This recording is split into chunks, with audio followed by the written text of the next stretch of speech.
Yes. Ah, This Pluto. this recording is in progress. Okay, so this is Pluto. We're doing this video on Pluto. This will probably be our part one of part 100. We're Yeah, gonna do part a one lot of of part 2014 on yeah, we're our gonna do a lot of videos on Pluto because I don't know, because we're there's just both so very much. Plutonian. What's that? Because we're both Plutonians? Hmm. Yep. I'm Sun Pluto, Sun Moon, Pluto Moon. You're Pluto first house, and I have plus you're Pluto Pluto. Moon. Yeah, we should talk about that. We shouldn't make it go through the houses, but we should start talking about Pluto in this way because, in a way, Pluto, okay, this planet was the reason why I got into astrology. Because when I was like 15 or 16, I had my chart done, and the woman was like, like recoiled at me, you know? She was like, "Oh my God." And she explained to me because I have Pluto conjunct my ascendant in the first house. It's on the exact degree, and I also have my moon a few degrees away. So I have Pluto conjunct moon ascendant. And when I do people's charts, when they have Pluto like on their sun or on their moon or on their luminary, right? Or on their Venus, whatever, it actually makes me really thrilled to be able to do their chart because when my chart was done for me, I was like, why did no one tell me this when I was fucking born? Like, why couldn't, you know what I mean? Like, the information was so pertinent. Because when a planet is in your first house, everybody sees it. Yeah. And also when Pluto's on the mind, like the moon, and also, my mother, she has like a really troubled past from Nazi Germany, etc. Pluto was the planet that I was like, oh, I understand it. And it's actually what got me into astrology. Wow, interesting. I don't Like, know that. how did you feel, Matan, when someone first did your chart and explained to you that you had Sun conjunct Pluto? I don't think anyone ever explained it to me. Wait, Hmm. maybe they did. Hold on, let me think. I think there were comments about it. I don't know that it sustained in me very strongly. I think that was something I learned. I don't remember anyone saying it and it really sticking with me. Well, I think, we were talking about Pluto in the first house, also about being bullied, and I was really bullied in school. But I still have the scenario where I can go, no makeup, sweatpants to the grocery store. I always say this, and I'm just trying to get like dog food or whatever, or half and half, and there's someone comes up to me and they either want to marry me or fight me, and like that's happened to me my whole life. And so, Pluto in the first house is like a mirror ball of transformation. So when I realized what it was, I was like, oh, I can kind of like use this power of Pluto. So should we talk about Pluto and our experience with it? Because I feel I have a different experience with Pluto from just having grown up with it as such a heavy placement in my chart.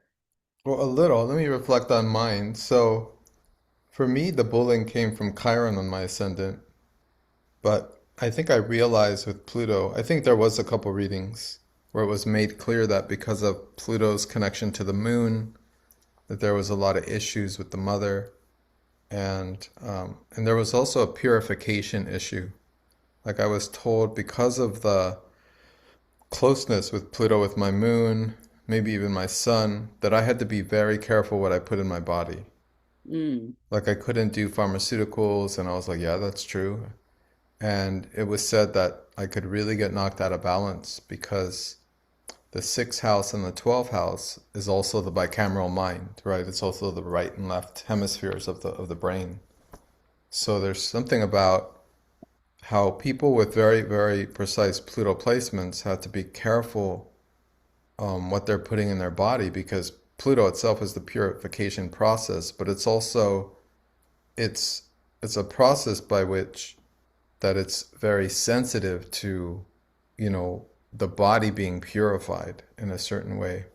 So if you put all kinds of drugs and chemicals, like I don't think that goes well. That could really mess with Pluto's influence, and it could bring death because people with Pluto close to their luminaries are going to have this sensitive layer, this connection with the other world, with the astral world. So they're going to be vulnerable to being closer to death if when transformations occur, because that's their whole process is transformation. So like yourself, you didn't go too far into it, but you know, I know your story. We've shared a lot. Mm. People with Pluto Sun, Pluto Moon, Pluto Ascendant, even Pluto as opposite the ascendant, you know, maybe in the seventh house, there's brushes with death in the sense of they could be very vulnerable, to these huge incidents and acts of destruction, which is what Pluto brings. Because Pluto is outside, as we were talking before this, Pluto is outside, the The the Saturn black cube right. trend. These are outer planets that are invisible to the naked eye. So they're also kind of invisible to our human consciousness. They're other, they're higher octaves of the lower planets, so they're not in a human kind of form. They're outside of that, right? They're outside of the visible sphere of this Saturnian realm. So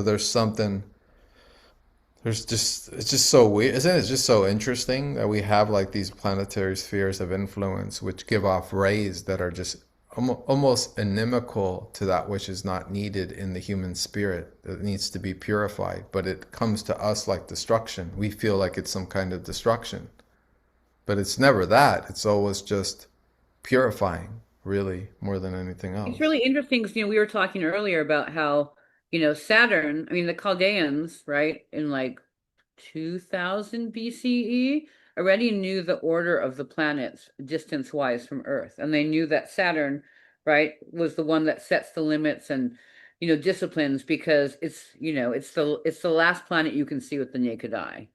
So, and in myth, right, Saturn, Kronos, right, kills his children, he swallows them and eats them so there's no successors because he doesn't want anyone to be the successor over him.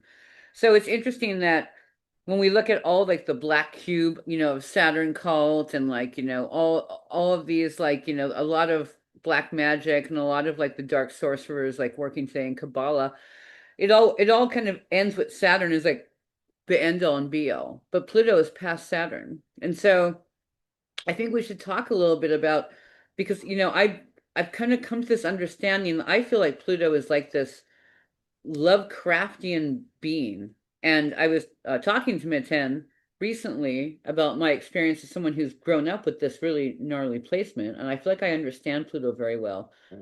That's not saying that I can conquer it because no one can conquer it. It's just really accepting that it is what it is. But I feel that Pluto is almost this entity that like sits beyond and is looking at us and like Pluto is notorious for causing change, right? So when Pluto is conjunct, Pluto takes 284 years to go around the zodiac. So the odds of someone having Pluto on their sun, their natal sun was when they were born, or their Go Mercury. ahead. I'm sorry to interrupt. Go ahead real quick. You're explaining a lot. I'm going to grab my Lovecraft book because there is Oh a yeah, short story by Lovecraft that actually, back specifically it up. Okay, yeah, addresses go find it. Neptune and Pluto. So, I've done quite a few charts now where someone has Venus in an early degree of Aquarius or late degrees of Capricorn. And when Pluto, was transiting famously in 2020, of course, we had Pluto conjunct Saturn, conjunct Jupiter, and Jupiter makes everything bigger. It can be an accidental malefic when triggered in that way. So we have, Pluto and Saturn, like in Saturn in its domicile, in the home of Capricorn, which is ruled by Saturn. I've done many charts where the person has had a partner die or become seriously, changed. And to the point where I don't even want to say it. It's not like it happens every time. I have done charts where Pluto has gone over someone's moon in Aquarius, and I've told them, you have to look into the fact that your mother may potentially die, and the mother has died. So Pluto transforms. It doesn't really give a shit how it affects you. And part of my kind of reasoning on this currently is that because Pluto is seeing us from outside the Saturn system, and Pluto is trying to basically wake us up and be like, look, like you live in a shitty world, right? It's a very Gnostic view, but I think it's true. Pluto is like, you live in a world where 4-year-olds get brain cancer and your dog gets run over, and like Hmm. wake the fuck up. Like, expand, go past Saturn, the one who wanted to eat all his children so he would have no successors. So I'm kind of seeing Pluto as this Lovecraftian entity, and this would be controversial, right? I see Pluto as benevolent. Am I saying that word right? I always say it. Benevolent, yeah. And Benevolent. so Lovecraft says right here, this goes with what you just said. He's commenting on, and this is the story, The Whisper in the Darkness. And this is the beginning of the story where he's going over one of the characters who, of course, made these, discoveries, and they're like an edified researcher, and they have these ideographs of these beings, right? And so he's talking about all this, and I guess the timing is like the 1930s, like right just before Pluto was discovered. And Right. he says, even now when time has dulled the impression and made me half question my own experience and horrible doubts, there are things in the letter of Ackley's which I would not quote, or even form into words on paper. I'm almost glad that the letter and record and photographs are gone now, and I wish for reasons I shall soon make clear that the new planet beyond Neptune had not been discovered. Hmm. As if to equate, he's equating right here the discovery of these beings, right? And these are the beings, the chthonic beings, Yog Sagoth, Cthulhu, I don't want to repeat this and summon Yeah. them in the Right, middle right. of our Zoom. But these are all these beings that were photographed, and somehow this research came out. And he's equating in this story the birth of these beings with Pluto, which is what you were addressing when we were discussing this. Right.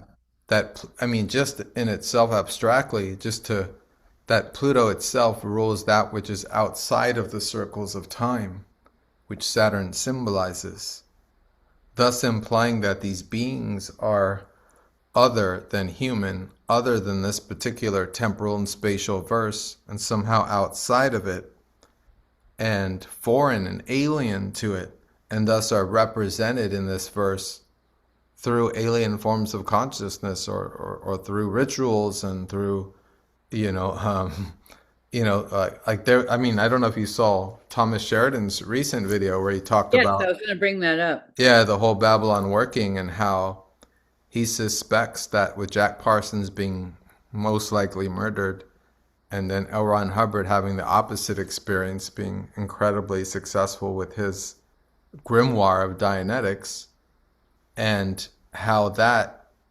kind of, he suspects, opened up a doorway to these beings to come in. But that's all suspect too, because that whole ritual happened not long after HP Lovecraft was writing this story. You know, and what was Lovecraft referring to? Antecedents of these beings, or were these beings already here and just being let? You know what I mean? Like it's And it's this is all like occurred at the same time. it's another good point too, because I think part of the reason we talk about the elites and the kind of the crueler things they do to people, in a lot of black magic, it seems almost like they treat lives as worthless because they're like, well, you're just going to reincarnate and come back again. In fact, Kabbalah is the whole system of setting, right, of setting that up so you can come back and have this life and the next life that's beautiful and That would glorious. be the left-hand path that David Block talks about. How Yes. for example, talks about that he's very clear that he's setting up his incarnation for his next life after this one, and So that's the left-hand path. Okay. what's really interesting is when you were reading the Lovecraft story, I had to look up Claude Tombaugh. I think that's how you say his name. He's the astronomer who discovered Pluto. So I just looked up his birthday and his natal chart. And do you want to guess what pos planetary position he has? Well, it would be Pluto and Gemini, wouldn't it? When Pluto was discovered, it Pluto was and in Gemini. Gemini. And what aspect does he have, would you think? The Pluto person who moon, discovered, Pluto moon. yes, Pluto moon, within half a degree, Wow. right? Pretty amazing. As a Pluto moon person, like I totally like understand. Pluto So, moon person here too. Damn, that's crazy. there's something about it, like, and I feel that almost like Pluto is trying to communicate. It doesn't know what it's like to be human because it's so far away. And so it's trying to assist us, but it doesn't really know about pain or suffering or like, how people, if, the pain people feel if they lose a partner or if they have their appendix removed or like, Pluto doesn't care. It doesn't but it's not, it doesn't care. It just doesn't understand. It's like when people try to anthropomorphize like animals or dogs, like when people are like, oh, like the dog is, doing this. And it's like, well, yeah, I mean, the dog has emotions and it has love and it has fear and like, similar things. But we tend to try to kind of overlay our emotions onto dogs. And when sometimes they react as dogs, for example, if they nip at like another dog, people will kind of freak out. But like that's the dog being of dog nature, you know? It doesn't understand. And so I feel it's the same thing with like when people trying to they do the same thing to God, right? They're like old man in the sky. Like they try to make it a person, right? Like how does that work? Like, that isn't the case. And I feel like that's the same thing with Pluto. Pluto doesn't understand what it's like to be a person. And remember, Meten, we were talking about how in 2016 when the whatever association was like, oh, Pluto's not a planet anymore. And it was like Pluto doesn't give a fuck if you think it's a planet or not. Like it'll still kill your mother and like It's cut your legs horrible. off. Like it does not care. You cannot It's believe it's a horrible. planet, but it. And so I feel No, like that it's kind of attitude is like it's not trying to understand us, but it's trying to help us. That is where I'm at currently in my well, I PhD. love it. I mean, you were the first one to bring this up, and it's powerful, and I appreciate you for this. It's brilliant. I mean, you actually were the first one to say that when I brought up the whole World Report video or that recent scientist who said Pluto's going to Well, die. talk about that. We talk about that real quick. Give Well, some I context mean, to so that. recently World Report Astrology did a video. I don't know if they interviewed the guy, but he brought up um, some kind of scientific evidence that Pluto is going to, I don't know, self-destruct or not exist anymore in a certain amount of years. He said it's Um, like 2070, right? It's really well, it's early. interesting because that's around the same year that Randy Green, in her book Planetary Spheres, is talking about as us being planned to move to Mars. But that, I just laugh because it's initially so absurd, when the I mean, I think idiot moving elites who are talking about it. I think moving to Mars is like, I mean, I think it's when people think it's happening physically, like, oh, you get on a spaceship and then poof, like you go to Mars. Like it's obviously happening in another dimension. And like when I hear of Elon Musk talking about going to Mars, what I hear is the splitting of humans, where it's like one half is going. I mean, we keep No, talking but about. Randy Green's implying something different. She's almost implying that consciousness began. She's saying that Earth is the fourth sphere of consciousness, Mhm. and that there were planets before that, and then Mars is the one next after that, and then after that's Jupiter. So she's actually on some weird boat. She's on the same boat that the elites are in terms of the projection of consciousness onto different layers. And then 'Cause we have, Sheridan's idea was that there's some kind of deal happening, and this Earth is being terraformed by these data centers, which are not really doing what they're saying they're doing. And so this Earth is being waylaid and terraformed, and that they're getting some kind of deal where they're going to get to go to Mars or something because this Earth is going to, something's going to happen. But, Lolita's talked about it in different terms, and so has Lotta Leone and others, and they talk about it in terms of when the Phoenix event occurs, that all this terraformed technology is going to be eclipsed and burned out, and we'll go back to the nature of who we are, being sea beings, and so it's all these fascinating ideas. But that's the idea behind that. As far as like what you were getting at in terms of some kind of separation trajectory, I think those are just overlays of different stratas of frequencies on this particular plane. But I don't know. I don't know how that would mix if there's an actual move of consciousness to Mars. That would be the whole idea in the Matrix books, that right now Earth is the game planet. It's where everything is occurring. And it would be the idea that the next game planet would be Mars, and then consciousness would be transferred there, or the new battles would begin there for the I mean, could it resources of be? Mars. Is it Bert Siebel? Am I saying his name right? You know who I'm talking about? He's one of the moon guys. He did one of the moon videos. Like, I think he's the guy that confronts Buzz. What's his name? Oh, is he that guy that was like to Buzz Aldrin to like put your hand Yeah, on the yeah. I'm like Bible, thinking Buzz Lightyear because I'm thinking of the. and then Lightyear punched him in the face? Yes, exactly. But he I has don't a. know if it's on YouTube anymore, but that video was hilarious. It is pretty. I'm sure you could find it's if it's not on YouTube, it's on Rumble, right? All Or right, all right. BitTorrent. But he has. I'm pretty sure it's him. I was listening to this podcast from him from years and years ago because he's been on this Mars slash moon kick for like years and years before pre-pandemic even, and he had something he talked about. He was talking about time travel. He was talking about Trump, and of course, like a lot of people's interests are piqued now because, Trump and the whole, he lives in the DeLorean estate. It's one of the Trump estates. I don't know if you know that. Like he bankrupted John DeLorean. And of course, if you watch Back to the Future, there's all these predictive programming things like the twin the is it the Twin Trees Mall or something? It's two trees and then it goes back to zero trees and then to one. And of course, if you flip it over, it's 9/11. There's all these crazy things hidden in that movie.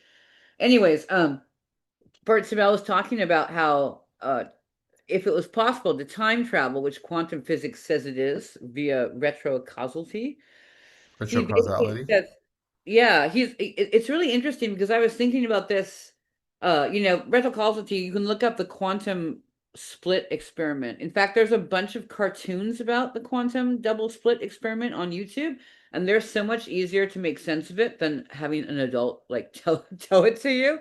But basically, it's when, so they were splitting this photon, and normally when a photon gets split, right, one becomes like a wave and one becomes like a straight line. And so they were delaying the signal of the photon being split. Quantum scientists were.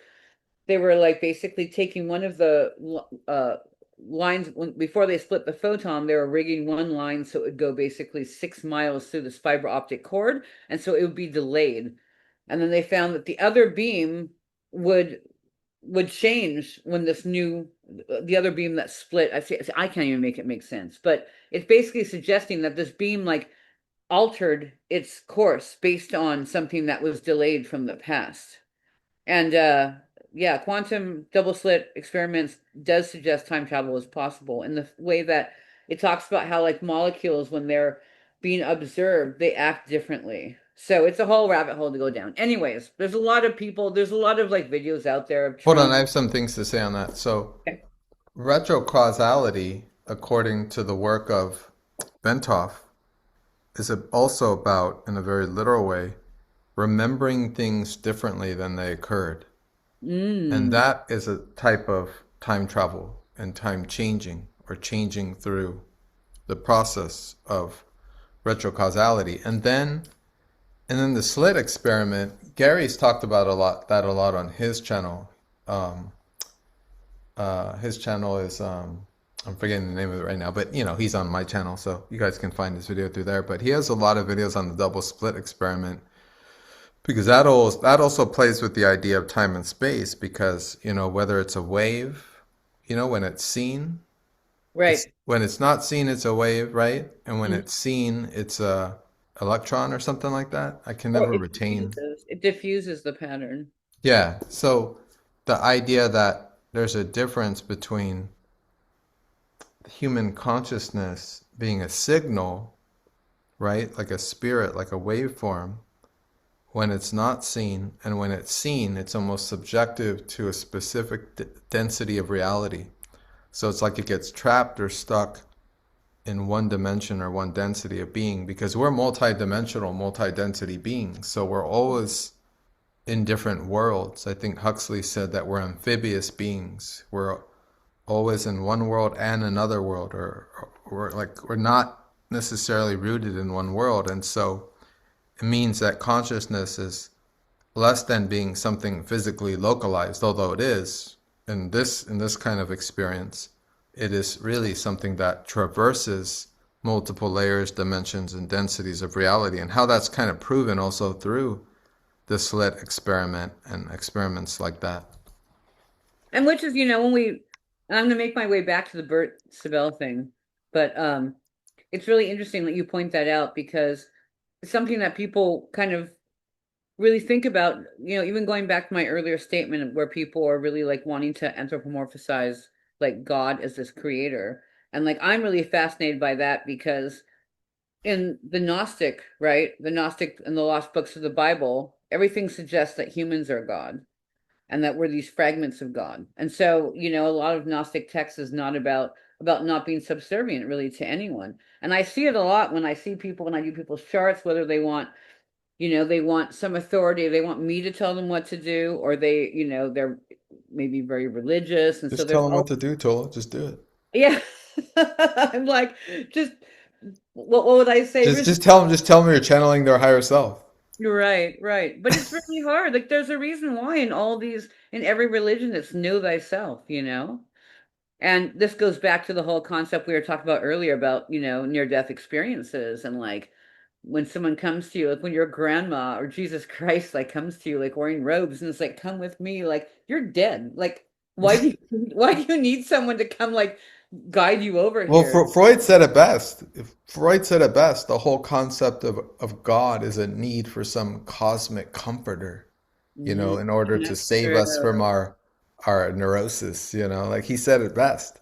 And I love that you bring that up because really when we go beyond the Saturnian fixture or presentation of third density, third dimensional reality, once we go beyond that, we would expect to find, godly representatives perhaps through the planets. But those planets are known as malefics. Uranus, Neptune, and Pluto are known as dark, inimical forces And to Saturnian reality. I don't think they are because they're outside of Saturn. So this goes back. So really quickly tying up the Bert Sibel or however you say his last name. But they are. Right.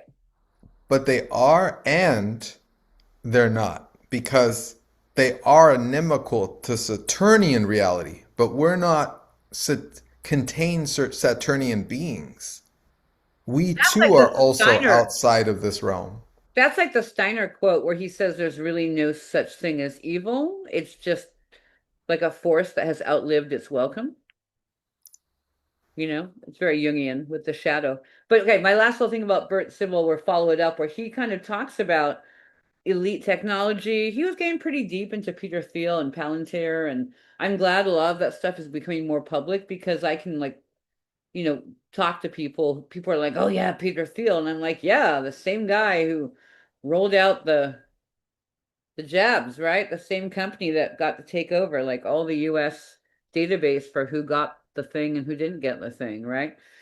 Anyways, there's a whole thing. Bert Sibel has this whole thing where the elites are basically into all this, retrocausality, into time travel. I mean, Tesla, that there's that link with Trump and Baron Trump's last adventure from the book from Rand Ingersoll, right? I think is Ingersoll, which people look it up and they're like, whoa, this is crazy. Basically, it's a book from the 1800s where it's Baron Trump's big adventure. Like that's what it's called. And then there's a guy named Don who lives on Fifth Avenue, and it's bizarre. Like, You're getting into all that. You're getting into all oh that. my God, I mean, it's it's interesting and it does have some relevance, but yeah. toss in the fact that Trump's uncle was the one, he was like working at MIT, and he was the one to knock down Tesla's SRO door. You can even like Google it, like it's as easy as that. You can, and people are always like, whoa, that's crazy. And yeah, he completely rerouted his career to be about electromagnetism. And we all know Tesla claimed that he, was in all three places, the past, the present, and the future at once, right? He even mentions this. Anyways, Bert Sabel has this whole thing about the elites time traveling, discovering technology, and basically being able to, in the future, plant like a bomb or like, poison the well or do whatever and kill like a big chunk of the population. And then to us in the present time, it would appear to be like the rapture, right? Because suddenly people would just disappear. It's like that movie Looper. Did you ever see that movie Looper? Mm-mm. But I know You, what you're talking about now. yeah, great movie. Anyways, I think Pluto like is of that, because like we keep saying it's of something that we can't understand. We can't understand like, a concept of God. We can't understand the idea of like sovereignty as humans. Like maybe there's no one that we need to pray to. Why do we have all these ancient texts that are like, well, basically like you are God and like realizing that, Well, even the concept of praying is to put it's power to outside of take your yourself. power I away. mean, Exactly. there's no reason or purpose to pray. That's something very lowering to Right. consciousness. Yeah, like in AA, right? When people like, and which is, of course, Bill W. was like, initiate of Crowley's. You can still find that even on the internet. And the 12 steps are similar to is it the Astum? Argentum. Am I saying that right? It's basically AA was based on another Aleister Crowley ritual, and you can see it when, like, if you know anyone who's been in AA, a lot of times there's people who are like atheists, right? And they're like, oh, I don't believe in God, so I go to a special AA. But even then, they make you give up your power to something higher than you. And so to the Gnostics, like, you're not supposed to do that. There is nothing higher than you. Well, So that's interesting because that whole concept of those, the religions, right? What is it, those three religions? What do we call them in summary and generalization? Orthodox religions? No, no, no. The three major religions that all worship all have the black box symbolism. Oh, What's uh, that term? What's that phrase we use for them? Are they, Abraham, such the A B. you know what, but you know what I mean? I'm just mean like there's a term for it for all those three religions that have that kind of worship of the black cube symbolism. I'm But looking it up. But anyways, they all it's ironic. I mean, it's exactly what you're saying because Abrahamic, yeah, Abrahamic, Abrahamic, yeah, Abrahamic. And then the idea that Abraham was a certain type of entity and that he was right? the one who was transferring some of this alien kind of influence. But it's the idea that you're expressing that somehow all these three religions are supposed to be opposed and negating each other, yet they all come from the same source. They all have strange black box symbolism, which is worship of Saturn, or it seems to be. And Saturn itself, there it is again. So Saturn is what Jordan Maxwell said was that Saturn was the black sun. So Oh, in other words, a god, right? Yada Beath may be symbolic for as the Gnostics talk about. Thus being the concept over and over again that's repeated in this realm, in this holographic, that you have to have a god. So as you're talking about a system that helps you recover yourself, that system, in order to work within that system, you have to give your power away to some kind of God form deity. right, And outside of that, to look outside of that is to be open to the concepts of these supposed inimical forces, of these supposed malefic planets, Neptune, Uranus, and Pluto, which do present as being inimical seemingly to the development of human consciousness, but aren't they just fine tuning and purifying, that which is not correct, what right. shouldn't be? So I'm going to give one more quote from Lovecraft. So there, later in the story, he says he's talking again about he's calling them repulsive primordial customs in the cryptic elder religions of mankind. It seemed plain to us that there were ancient and elaborate alliances between the hidden outer creatures and certain members of the human race. How extensive these alliances were and how their state today might compare with their state in earlier ages, we had no means of guessing. Yet at best there was room for a limitless amount of horrified speculation. There seemed to be an awful immemorial linkage in several definite stages betwixt man and nameless infinity. The blasphemies which appeared on earth, it was hinted, came from the dark planet Yuggoth at the rim of the solar system, but this was itself merely the populous outpost of a frightful interstellar race whose ultimate source must lie far outside even the Eisensteinian space-time continuum or greatest known cosmos. So again, a hint at Pluto, a hint at worlds beyond space and time. What did he say? Eisentinian? He's just talking about space time, just third dimensional space time. That's it. Right, It's not more than that. right. Well, Lovecraft obsesses over that. He's just talking about the outer planets. but that's, like, that's the assumption also. We were talking about Randy Green and her work, and like, literally accessing these, like, the outer planets. They're kind of like, she talks a bit about not talking about Pluto, right? We should kind of steer back to Pluto here for a second, because right, there's a pretty famous astrologer, Mario, that you both, Meten, you can edit that. No, it's need to edit it. I'm Yeah, fine. I'm always interchanging my name. It's fine. right. That kind of, I'm just gonna call it like Bob or something. There's, you know, there's a pretty well-known astrologer that we've both taken courses from, right? And she won't even say Pluto's name, right? She's like, Oh, yeah, right, right. I won't say who it is because she is really good in a lot of other stuff. But it's kind of true. And like, I think of when I see people that have Pluto moon or Pluto conjunct Mercury, Pluto conjunct Sun.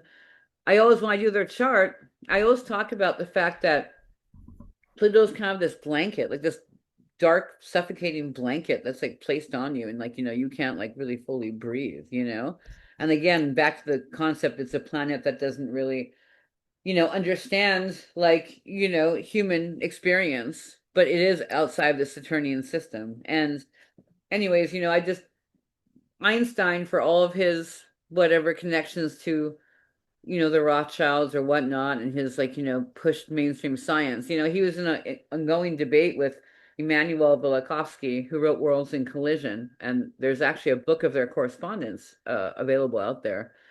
And Velikovsky has a very different view of the universe than Einstein. And Einstein, in one of these letters, basically says to Velikovsky, one of the hardest things, but it has to be learned, is that the universe is benevolent. Like it is basically, like when we talk about a prison planet or like the Matrix planet or escaping or, after death, like I think it's something important to recognize that this is probably just some weird, fractal spiral of ourselves being fragments of these creators, these co-creators, like these pieces of God.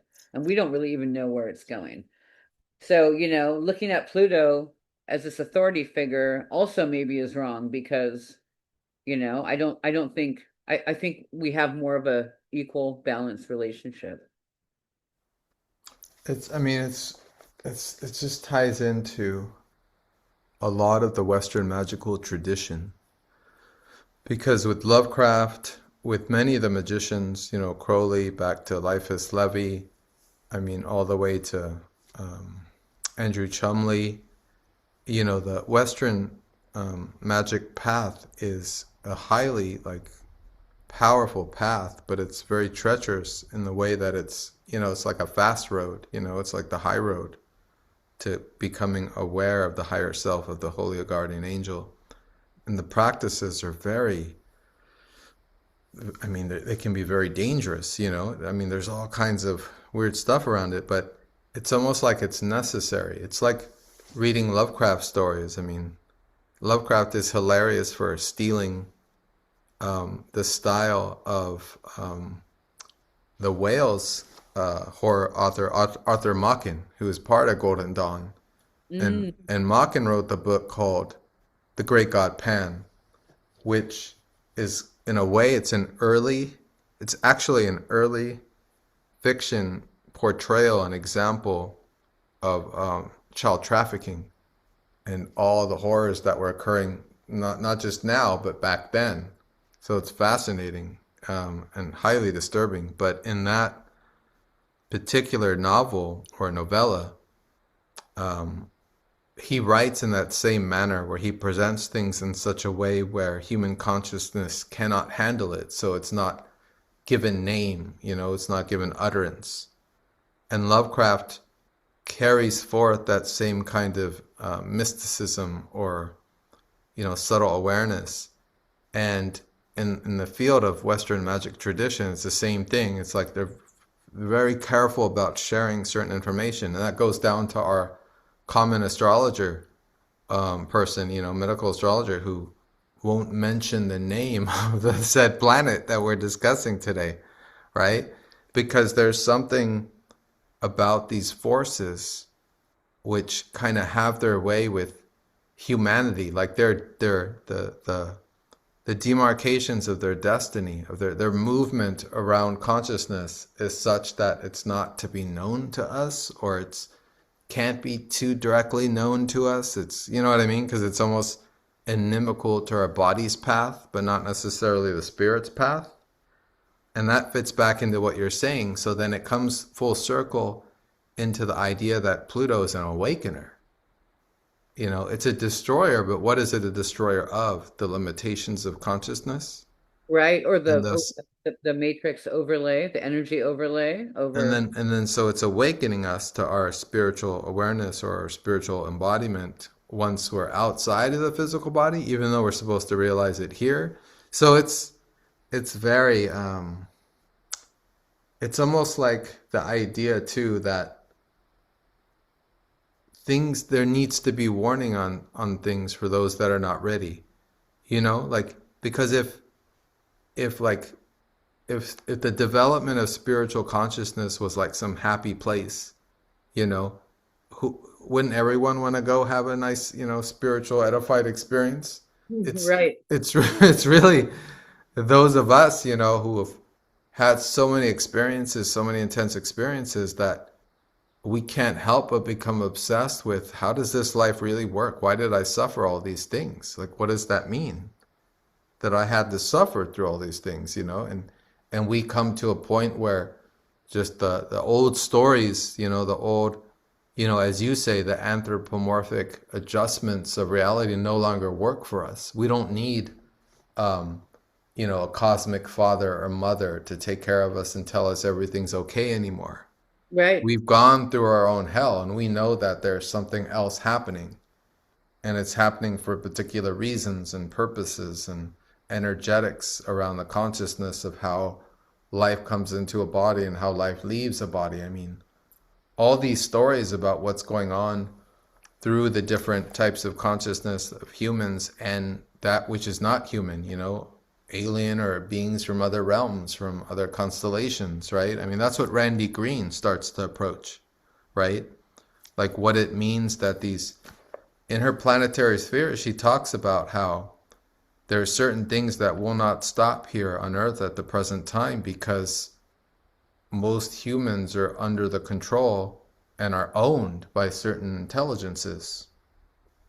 Yeah, and like we like my family just watched re well, I rewatched it, but We Live. Like when you really go back and look at We Live, like it's a Gnostic tale. And so is the Truman Show. I mean, Matan, we were just talking about this, like, the whole constructive reality. And so I don't think when you realize how much they're actually doing, like how much the elites like are these dark sorcerers, how much they use dark magic, how much esoteric symbolism is just hidden, like where humans are trapped in these like kind of the mass trauma rituals. Like one of my favorite things to do to people who aren't awake, or if they challenge me on anything, and I'm just like, well, look, I'm like, you don't need to believe what I believe, and I only give out information to a certain extent. Like I don't want to hurt anyone. There's the whole thing about one's aperture widening, and that's, I would say that everyone's chart I've done that has like, moon or sun Pluto, it's like the aperture on our consciousness is almost forced to be too open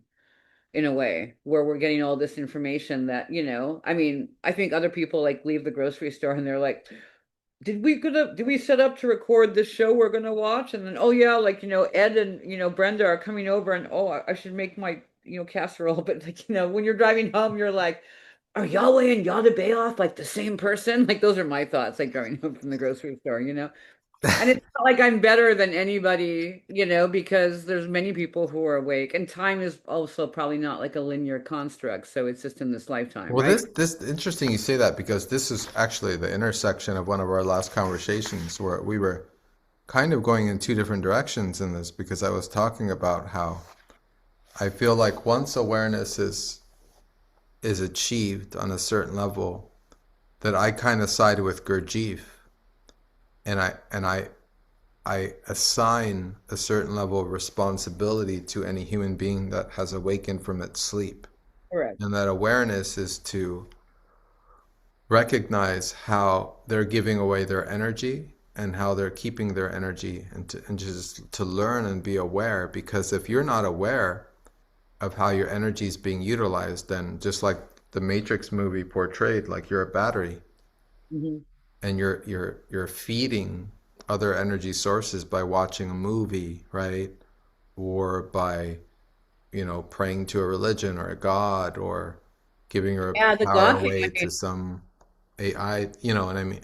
You know we what were I'm talking saying? about AI information or et cetera, et cetera. Right. We were talking about Thomas Sheridan too, because we were talking about, the idea of oil as a sentient being, right? Like it's Oh, very, this even gets more. This is so wacky. Let's get back to that. right? Like, That's some Lovecraft stuff right there. right. And so is all this thing about black goo and like, Pluto and like all this, it's this kind of like again, opening the aperture too wide. I think it's James True has a great video about albinos, and he was just talking about melanin and how a lot of people associate Pluto with melanin, but not in the source of like I'm white and someone else is African American. He's talking about how there's way more melanin receptors on the inside of your body than there is on the outside. And people who have albinism, I guess is how you say it, who are albinos, they always have mental health issues. There's a really high, like it's like threefold incidence of schizophrenia and like, depression. And it's, probably because their aperture is open so wide. And so I see this when people have Pluto, aspects in the chart that are really harsh. It's like the scene in Clockwork Orange, right? Where they have his eyes and they're making him look at this. He's like, wow. But you're being forced to kind of look at this reality. And I think just from doing people's charts where they have these harsh Pluto aspects, whenever someone has a harsh Pluto aspect, they're awoke. Like they're awakened, they're woke, they're not woke, but they're constantly when I say like someone has waken up. I'm talking about like in the Gnostic sense of like you're an initiate. Like you understand that, oh, maybe things aren't what they seem. Maybe this overlay like of world leaders like and celebrities and like materialism, like it's all kind of bizarre. Like, why are we really here? Like, what am I as a human being? Like, what am I capable of? Why is all this effort spent on, you know, putting shit in the sky and shit in the water and fluoride in the water, why are all these efforts made to suppress humans? Because humans are so powerful. And when people start to question those things, that's when I kind of give them the criteria of waking up. Because when you look at Well, it's very akin again to our early metaphor, which is like just pay attention to Saturnian reality, right, not anything outside of it. But right. there are dimensional portals to that outside, like mushrooms, for example. Mushrooms are ruled by Pluto, right? Mhm. And a lot of people take shrooms or use mushrooms to achieve different levels of consciousness. And a lot of people think that mushrooms come from outer space, right? There's that whole concept. Right. And there's this quote, of course, in the same Lovecraft story where he says, they were the hellish tracks of the living fungi from Yoggoth. So there it is. The mushrooms come from other planets. And Terrence, oh, that's interesting. And Terrence McKenna, says that there's a whole interview with him, where he's like, well, so did you basically, you took enough mushrooms and you want to bring this to the general consciousness? And he's like, no, actually, the mushrooms recruited me. He's like, I had nothing. Wow. Yeah. There's a quote here too, another good quote. Their main immediate abode is a still undiscovered and almost lightless planet at the very edge of our solar system, beyond Neptune and the ninth in distance from the Sun. It is, as we have inferred, the object mystically hinted at as Yuggoth in certain ancient and forbidden writings, and it will soon be the scene of a strange focusing of thought upon the world in an effort to facilitate mental rapport. Hmm. I would not be surprised if astronomers became sufficiently sensitive to these thought currents to discover Yuggoth when the outer ones wish them to do so. But Yuggoth, of course, is only the stepping stone. The main body of the beings inhabits strangely organized abysses wholly beyond the utmost reach of any human imagination. The space-time globule, which we recognize as the totality of all cosmic entity, is only an atom in the genuine infinity which is theirs, and as much of this infinity as any human brain can hold is eventually to be opened up to me as it has been to not more than 50 other men since the human race has existed. Wow. This is Well, all mirroring what you're saying. you showed the book, what book you're reading from? Hold on, it's not working too well. I know it does this weird thing where it disappears. I have to put it in front of me. Yeah, if I put it in front of me, then you can see. What is the title? Title is Just various The ones. Best of HP Lovecraft, Blood-Curdling Tales of Horror and the Macabre. And this, well, it doesn't matter. I mean, the story is the whisper in the darkness. That's the story that makes all these references to Pluto as Yoggoth. Mm. So yeah, I know it's fascinating. When I found this story, I was like, wow, it's all so much of it's in this particular story.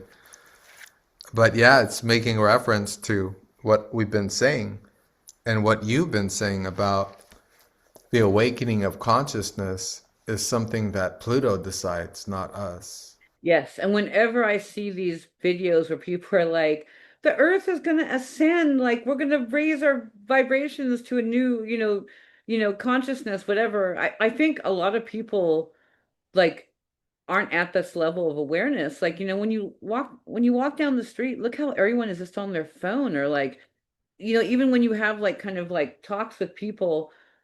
I can't give a specific example, but I've been in numerous situations lately where people are like, "Oh, is that true? I'll just Google it." And they look it up on like with, the Gemini AI or whatever, and it's just giving this answer, and people are like, "Oh yeah, blah blah blah. This was invented in 1974." Like they don't really go on and research it. And I was listening to someone on Danny Jones' podcast the other day, who I'm convinced he's some kind of predictive uh he just shut up there, too quickly. But he had this guy on, and the guy was like giving all this information. At first I was like, oh, this is interesting, and I realized this guy is getting all of his information from like watching, short like YouTube shorts and like, TikToks and whatever. It's like people are losing that ability of reading and really researching and really like letting it kind of, resonate with you, like, is this fact, or is this not, or like just because someone tells you something via the internet, does that mean it's true? You have to like go a little deeper, and look for it. So I think a lot of people are really, and back to Terence McKenna's word, like he says in the good news, he goes, this is as dead as we will ever be, implying that everyone has to kind of rise to consciousness, at some point. But I do think that there is, kind of this separation going where we have people that are perfectly content to be led into the metaverse, and that,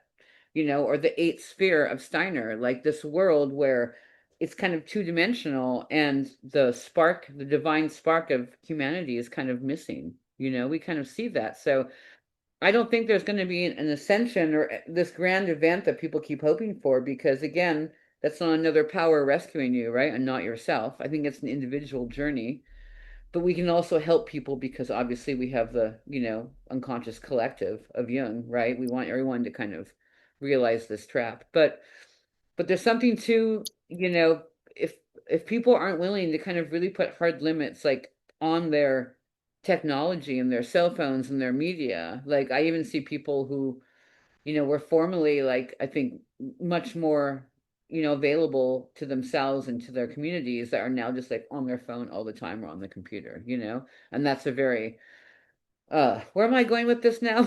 I can keep We're going. gonna end it here, and then we'll do another part two.